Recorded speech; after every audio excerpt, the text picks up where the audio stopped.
Mahmoud, somewhere on the Mediterranean Sea, 2015, 11 days from home. The cold water was like a slap in Mahmoud's face. Before he could think, he gasped, sucking in a mouthful of the dark Mediterranean Sea. He stumbled backward, head down, in the murky water, his arms and feet thrashing, trying to right himself. Something else, someone else, fell on top of him, pushing him deeper down into the water. He choked, coughed, swallowed more water.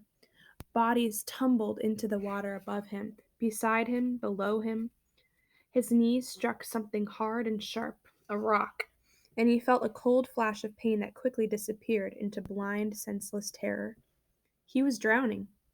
The rubber dinghy had burst against the rocks, and he was drowning. Mahmoud kicked, paddled, flailed. His face came out of the water and he gulped down air, and then a wave washed over him again and he went down. He kicked his way back to the surface and fought to keep his head above water. Mom! Dad! Mahmoud cried. His yells were mixed with the screams and cries of the other passengers who had made it back to the surface. All around Mahmoud, survivors thrashed and gasped, swamped by the choppy waves. There was nothing left of the dinghy. The engine had dragged the rest of it down. Mahmoud saw something bobbing along the water, glowing. A cell phone! It was still sealed tight in its plastic bag, the air in the bag keeping it afloat. Mahmoud swam for it, ducking a wave and pawing the bag into his arms. The glowing phone screen said 2:32 a.m. Help! Help! Mahmoud's mother sobbed, her voice recognizable in the chaos. Mahmoud spun, oriented himself, and frog kicked his way through the waves toward the shape he thought was his mother. He picked her pink headscarf out of the swirling pandemonium and saw she was fighting to lift something out of the water. Hana. Mahmoud swam to his mother. Hana was crying. She was alive. But it was all Mahmoud's mother could do to keep the baby in her own face above the relentless waves. One or the other of them was going to drown. Mahmoud put his arms around his mother and tried to kick her and Hana both to the surface. But half the time, he felt like he was dragging them down with him. Fatima! Mahmoud! He heard his father cry. Mahmoud turned to see his father with Walid in his arms. The life preservers are useless, he roared, his head appearing and disappearing behind the waves. They're fakes. Fake? Mahmoud was furious, but his anger quickly faded. Every ounce of his energy was focused on kicking, swimming. If he stopped, he and his mother and sister would drown. There were other people around them, yelling, searching, fighting to stay afloat. But as far as Mahmoud was concerned, his world was 4 meters round. Where did they go from here? How did they get out of the sea and onto dry land? They were lost in the stormy Mediterranean Sea in the middle of the night. Their dinghy was sunk, and though it had run into rocks, there wasn't any land in sight. They were going to die here, all of them. Mahmoud breathed in seawater through his nose and hacked it up. He fought to breathe, the waves lapping over him, and rain and spray still lashing his face. But his baby sister's cries refocused him. He could not lose her. He couldn't lose any of them. They came together in the water, Mahmoud and his mother and father, all of them helping Hana and Walid and each other stay afloat. Other families and groups the same, but eventually the little groups drifted apart from each other, none of them knowing which way they were supposed to go. All they could do was stay on top of the next wave, the next wave, the next wave. Kick off your shoes, Mahmoud's father told them. Anything to lighten you. Time passed, the rain stopped. The waxing moon even peeked out from behind a cloud, but just as quickly it was dark again, and the cold wind and the salty spray and the swelling sea still tormented them. Mahmoud's legs were numb with cold and exhaustion. They felt like two lead weights he struggled to lift and churn to stay afloat.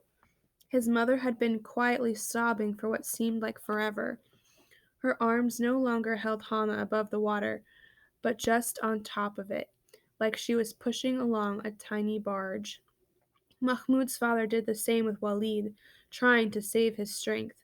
Hana had gone as quiet as Walid, and Mahmud wondered if they were still alive. He couldn't ask. Wouldn't.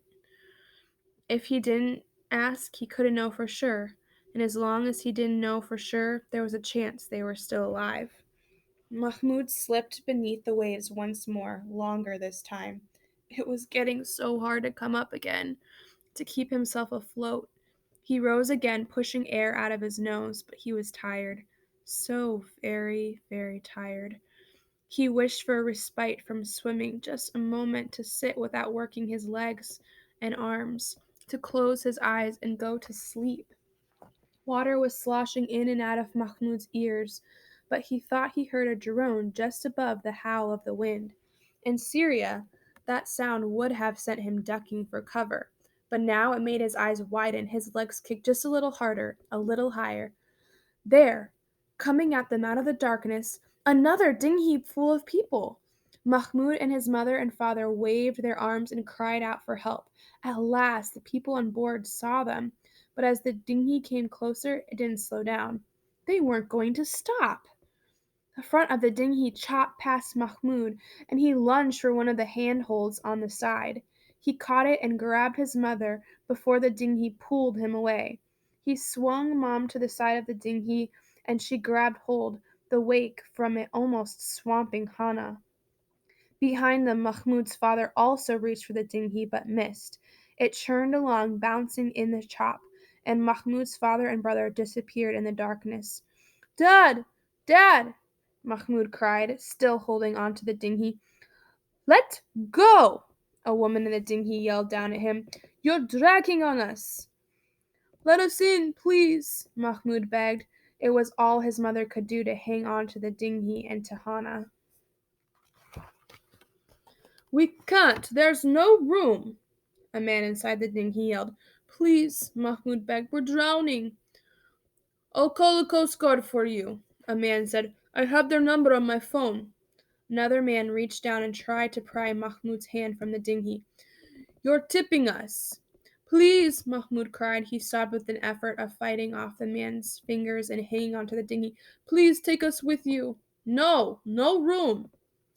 At least take my sister, Mahmud begged. She's a baby. She won't take up any room. That caused much yelling and discussion on the boat. A man tried to pry Mahmud loose again, but he hung on. Please, Mahmud begged. A woman appeared at the side of the boat, her arms reaching down to Mahmud's mother, reaching for the baby. Mahmud's mother lifted the little ball of wet blankets up to the woman. Her name is Hana, she said, struggling to be heard above the roar of the engine and the splash of the waves. Someone finally pried Mahmud's fingers off the side, and he slipped into the water and tumbled in the dinghy's wake. When he came up, he saw his mother had let go of the dinghy too. She was crying great howling tears and tearing at her clothes. Mahmud swam over to her and wrestled her hands into stillness, and she put her head on Mahmud's shoulder and sobbed. Mahmud's sister was gone, and so were his father and brother.